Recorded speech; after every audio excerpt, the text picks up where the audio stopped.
All right. All right. So today we're going to be reacting to Oversimplified World War One. For people that don't know the whole story.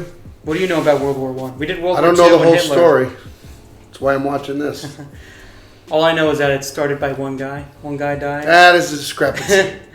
No one knows. It's just, you know. Well, I think we do. It's just a million different things. So it's good to watch this so you know what you're talking about. Yeah. Because I always look back, I just think, they're just fighting for no reason. But there's because of how it was. World War II, you were fighting evil. In World War One, it was like each country was really prideful and wanted to just be the best. So it's kind of like almost like a sport. Almost, it felt like they just wanted to be the best. Look, we're winning. So I'm not so sure. I know one guy died. The one guy died, and that whole thing happened. I just got to be refreshed. But what do you mean one guy died? The prince of I forgot the name. They're going to say it. He gets assassinated by a guy, and then they associate it with another country. They go to war. That country is associated with another country, so they go to war too, and then it's just a whole snowball effect. At least as far as I remember, but we'll see it from here. All right, you ready? Peace. What? Oh, go ahead. Let's do it. The world of 1914, a time of modern technology, culture, and fashion. Truly the height of civilization. What? Looks like Let's it's his He's leg. an ostrich? Yo, Everyone like knew it was his the war was legs. coming. France wanted some stuff back that Germany had taken from it. Germany wanted to take more of everyone's stuff, and they were building a big sexy navy that was making the British uncomfortable. These two empires thought they were really cool, but lots of different people who lived there didn't think it was so cool. And some of them had even been declaring independence with help from Russia.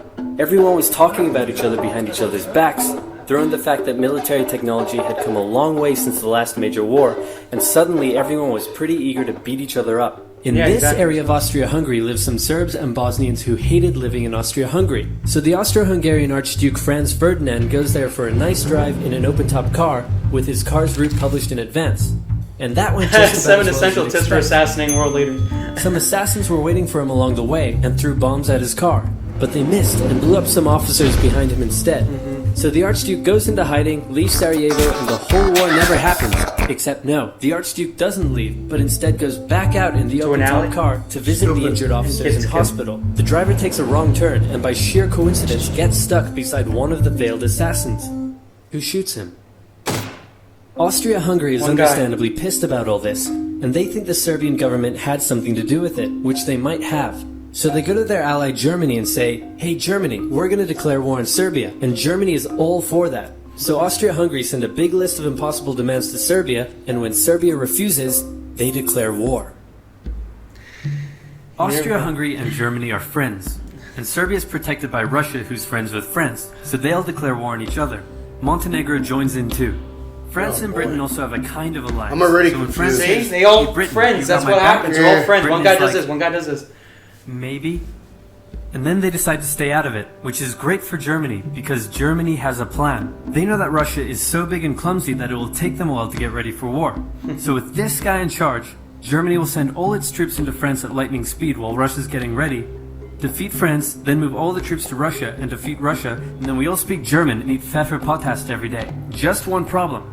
France has loads of forts and defenses along its German border, and Germany can't waste any time fighting them, so Germany decides to go around them, through Belgium. See, this is how they first started doing the whole Belgium France is thing, neutral, even before but World Germany War wants II. to march 750,000 troops through it to get around France's defenses. They're hoping Belgium will just Not kind even of going sit against down France and in shut the up, first but place. they don't. They fight back, and they're pretty good too, so they slow the Germans down. What's worse is that Britain shows up, and Germans they're always pissed wanted that to Germany's fight, see? invading neutral countries. So now Britain That's the declares war problem. in I Germany. thought it was Austria and then Germany. So Germany joined. push on through Belgium and commit some atrocities along the way. They also wear spikes and No, sometimes Germany skulls on joined the in uniform. when they didn't have Do to. not look like the bad guys. Good job. The Allies have a propaganda extravaganza, and this starts having an influence around the world, notably in America. The US President Woodrow Wilson sees himself as a bit of a Jesus figure, and spends most of the war trying to get everyone to just hug it out. But there's also a large population of ethnic Germans living in the United States, and when the war first broke out, they were like, "Yay, Germany!"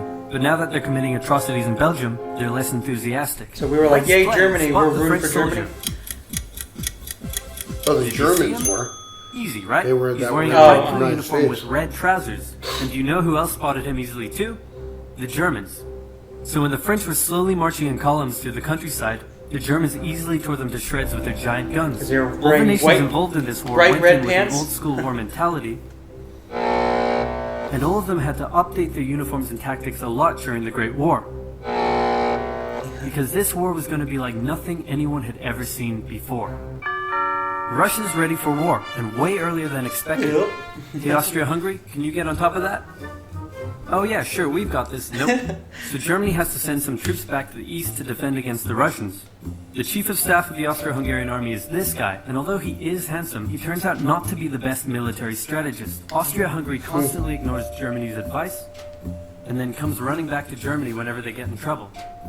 Austria-Hungary even gets its ass kicked by tiny Serbia, who repels all their invasion attempts at the start of the war. It's better news for Germany in the north, though, where they almost completely wipe out the Russian Second Army. Back on the Western Front, the Germans continue advancing and are in sight of Paris. At this point, anyone would be forgiven for thinking the Germans were going to get that quick victory after all. But then things start to go wrong. The French commander-in-chief knew something had to be done, and he ordered his armies to stop retreating. In the resulting battle, a gap opened up in the German lines. If a gap opens up, the enemy can use it to flank you from the side and behind, so the German armies have to retreat. The Allies launch a counterattack, so the Germans dig into defensive positions. The Allies do the same. Trenches. Then both sides move north, trying to outflank each other along the way. When they reach the sea, they're in a stalemate with trench systems running the whole way from the coast to Switzerland, the beginning of trench warfare on the Western Front. Here's how trench warfare works. Two opposing lines of trenches with no man's land in between.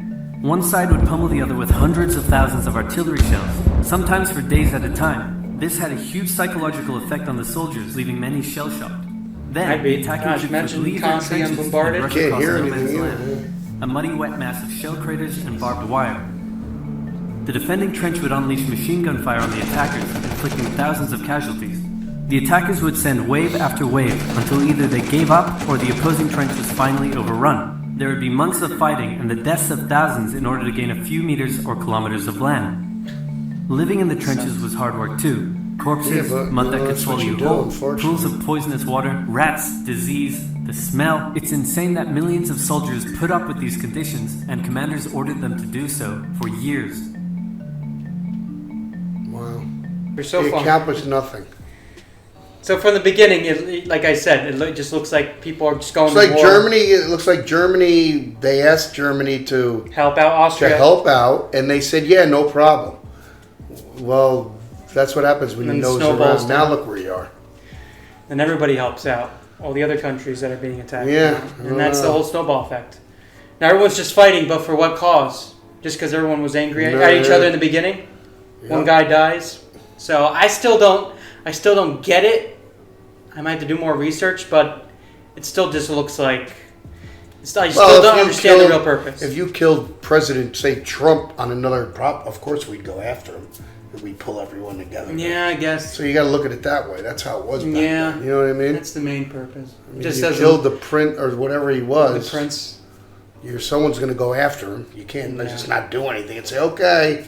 You know, they should have been protecting him. If But he I was think in they were another really country. too eager to go to war. Like, yeah, sure, we'll help out because we're Yeah, strong. but that's kind of and then everybody else is eager too to join in. Somebody kills your leader.